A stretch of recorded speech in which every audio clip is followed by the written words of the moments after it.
이번 시간에는 치매의 종류에 대해서 알아보겠습니다.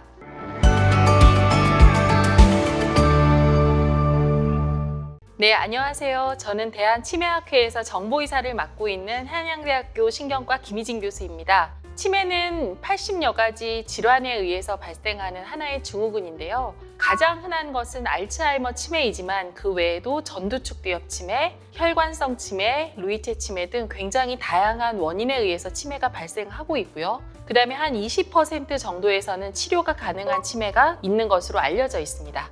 알츠하이머 치매는 주로 65세 이후에 발병하는 것으로 알려져 있고요. 아주 초기 증세는 돌아서면 잊어버리는 증상을 많이 호소를 하십니다. 그리고 증상이 진행이 되게 되면 환자분이 길을 잘 못 찾는다든지 이상행동, 성격 변화, 우울증, 그리고 뇌 전반적으로 이 병리가 발생을 하게 되면 결과적으로 일상생활 기능까지 문제가 생기게 되는 게 바로 알츠하이머 치매입니다. 알츠하이머 치매를 가장 의심해 볼 수 있는 것은 첫 번째로 기억력 저하입니다. 기억력 저하의 가장 중요한 특징은 최근의 일을 빨리 잊어버린다는 것을 기억을 하셔야 됩니다. 최근의 일은 많이 잊어버리지만 과거 일은 굉장히 생생하게 기억을 하는 기억력 저하가 특징적인 증상이고요. 그 외에도 동반해서 아주 가벼운 우울증, 예전에는 전혀 우울병을 앓지 않았던 환자분들이 갑자기 우울한 증상을 나타낸다든지 아니면 얌전했던 분이 굉장히 성격이 과격해진다든지 아니면 과격했던 환자분이 갑자기 집에서 가만히 앉아있는 그러한 성격의 변화도 두드러진 특징 중에 하나입니다.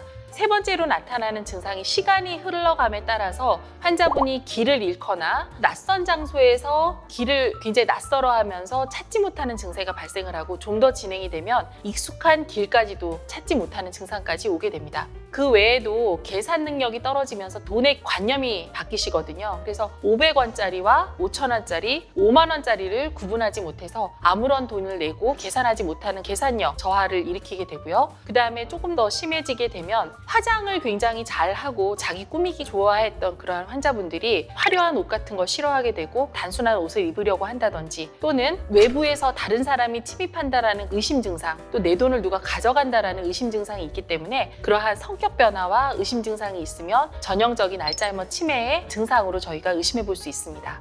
다음번에 설명드릴 것은 루이체 치매입니다. 루이체 치매는 알츠하이머 치매와 다르게 조금 생소한데요. 갑자기 안 보이던 생생한 환시, 귀신이 보인다든지 아니면 선망, 그리고 망상, 예를 들어 옷걸이를 보고도 저게 저승사자 서 있다. 또는 안 보이는 고양이한테 막 고양이에 밥을 준다든지 그런 증상이 초반에 발생을 하게 됩니다. 그래서 오히려 알츠하이머 치매와 다른 점은 초기에 인지 기능은 굉장히 정상적으로 유지될 수 있는 반면에 생생한 환시, 환청, 환각이 보이기 때문에 노년기에 발생하는 조현병으로 판정이 돼서 잘못 치료하는 경우가 있거든요. 하지만 전형적인 치매의 하나의 증상이라는 것을 꼭 기억해 주시면 좋겠습니다. 알츠하이머 치매는 초기에 기억력 저하가 주된 증상인 거에 비해서 루이체 치매는 기억력이나 계산 능력 그런 부분은 초기에는 잘 지켜지고 있습니다. 그리고 알츠하이머 치매는 기억력 저하 때문에 일상생활 기능에 초기부터 약간 문제가 생기는 반면 루이체 치매 같은 경우에는 일상생활 기능에는 전혀 문제가 없는 경우도 초반에는 많습니다. 치매 환자분들이 알츠하이머 치매 같은 경우에는 치매의 말기 환자분들이 이렇게 환각을 많이 야간에 호소를 하시고 그다음에 루이체 치매 같은 경우에는 아주 초반에 이러한 환시 같은 것을 호소하시는 경우가 있어서 그럴 때는 간혹 신경이완제를 저희 의사들도 쓰기를 합니다. 문제는 이러한 것이 중환자실까지 갈 정도의 내과적 합병증을 일으킬 수 있어서 가장 중요한 것은 약제의 선택보다도 정확한 진단이 가장 중요할 것입니다. 혈관성 치매 같은 경우에는 경과가 다릅니다. 혈관성 치매의 진단 기준이 어떻게 되냐면 뇌혈관 손상의 증거가 있어야 되고 이러한 뇌혈관 손상, 팔다리 마비라든지 언어마비라든지 안면 신경마비 같은 게 있은 후에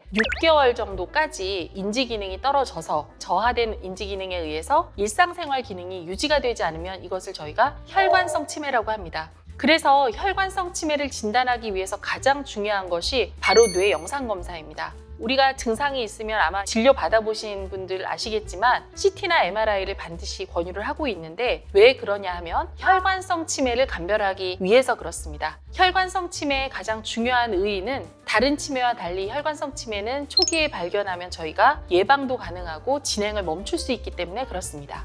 혈관성 치매의 인지기능 저하는 알츠하이머 치매나 루이체 치매하고는 전혀 다른 형태를 나타내게 되는데요. 첫 번째로는 혈관이 막히면서 또는 출혈이 되면서 생기는 그러한 인지기능 저하를 일으키기 때문에 혈관성 치매는 감정이 굉장히 우울하게 변합니다. 그리고 어떠한 기쁜 일, 슬픈 일에 있어도 잘 반응을 하지 않는 감정 둔마가 발생을 하게 되고요. 두 번째로는 초기에 약간의 파킨슨 증상을 일으킬 수 있거든요. 특히나 팔은 굉장히 잘 움직이는데 걸음걸이가 어둔한 증상, 약간 뻣뻣한 느낌, 몸이 약간 앞으로 굽는 것 같은 그런 증상이 있을 수 있고 경과에 따라서는 계단식으로 악화가 되는 경우가 많습니다. 그리고 환자분들한테 여쭤보면 고혈압이나 당뇨, 뇌졸중, 고지혈증, 담배 이러한 혈관의 위험 인자들을 많이 갖고 있는 분들이 혈관성 치매의 유병이 된다라고 이미 알려져 있습니다.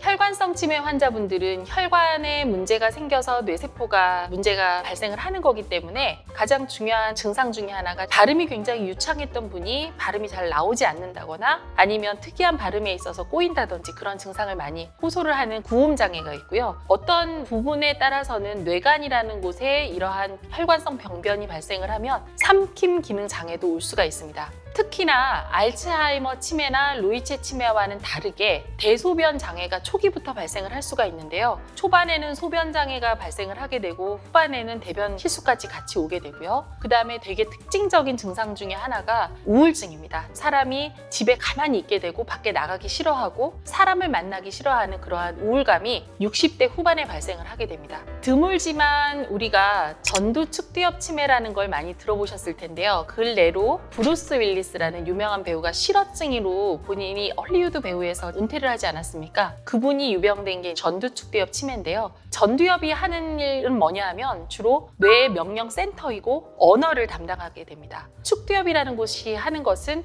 행동이라든지 감정이라든지 또 말을 듣고 이해하는 베르니케 영역이라는 게 거기에 있게 되거든요. 그래서 환자분이 주로 호소하는 증상은 기억력이나 어떠한 행동 변화보다는 오히려 말이 잘 나오지 않는다라는 언어 기능 상실을 얘기를 하십니다. 특히나 이 전두축두엽 치매가 굉장히 중요한 게 전 인구의 한 5에서 10% 정도로 알려져 있는데 이게 대표적인 초록이 치매, 즉 40, 50대에 치매를 발생시킬 수 있기 때문에 전두축두엽 치매가 굉장히 중요한 의미를 가지고 있고요. 특히나 유전적인 성향도 강하기 때문에 자녀분들 그리고 형제 자매분들이 혹시나 전두축두엽 치매 유전자를 갖고 있지 않은지 병원에 오셔서 반드시 진단을 권유를 하고 있습니다. 그리고 초반에는 우울증이나 다른 병으로 오해를 받는 경우가 많기 때문에 정확한 진단만이 정확한 치료에 이를 수 있는 중요한 질환이라고 말씀드릴 수 있습니다.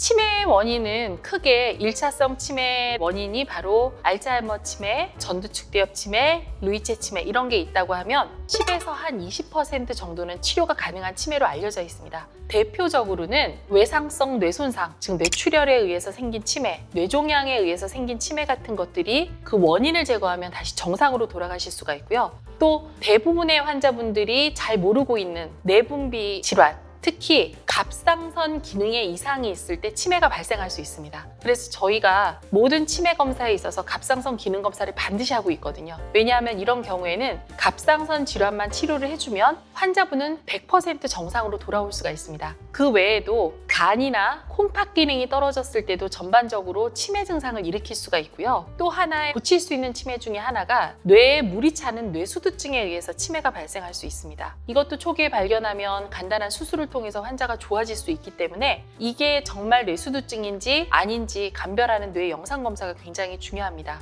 그 외에 매독이라든지 에이즈, 그러한 감염성 질환에 의해서 치매가 발생한다고 알려져 있습니다. 이러한 것들은 모두 다 적절한 약물을 통해서 환자를 좋게 만들 수 있기 때문에 정확한 진단만이 치료로 갈 수 있는 중요한 해결책이기 때문에 반드시 전문의 선생님과 상담을 하시길 권유합니다.